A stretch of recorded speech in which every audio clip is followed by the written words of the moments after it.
महाराष्ट्र सरकारने जी कर्जमाफी या ठिकाणी जाहीर केली ती कर्जमाफी नसून कर्ज वसुली आहे।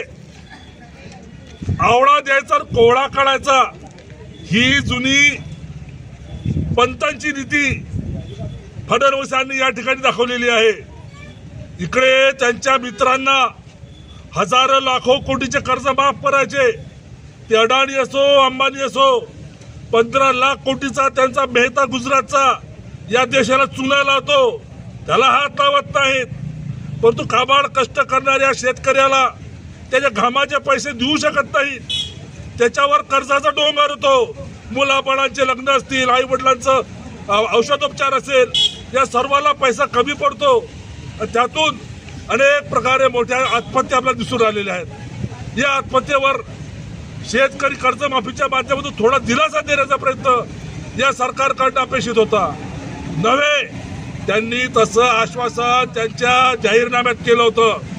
2 वर्षापूर्वी झालेल्या निवडणुकीच्या तोंडावर शेतकऱ्यांचा 7-12 कोरा कोरा कोरा असं 3 वेळाला फडणवीस बोलले होते।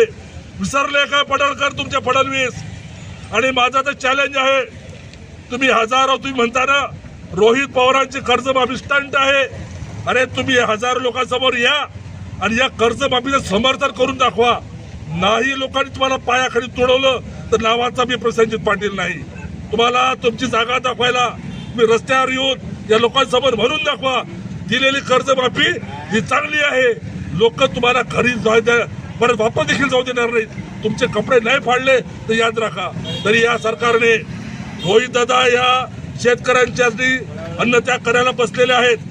त्या ठिकाणी पंढरपूरला विठोबाच्या चरणी ते त्या ठिकाणी लीन झालेले आहेत। काल त्यांच्या वडिलांनी जाहीर केलं की माझा मुलगा मी शेतकऱ्यांसाठी झोळीत टाकतो। त्याच्या आपल्या झोळीत टाकला तर ही आपली जबाबदारी आहे की त्यांच्या पाठीशी आपण उभं राहायला पाहिजे आणि या सरकारवर दबाव निर्माण केला पाहिजे।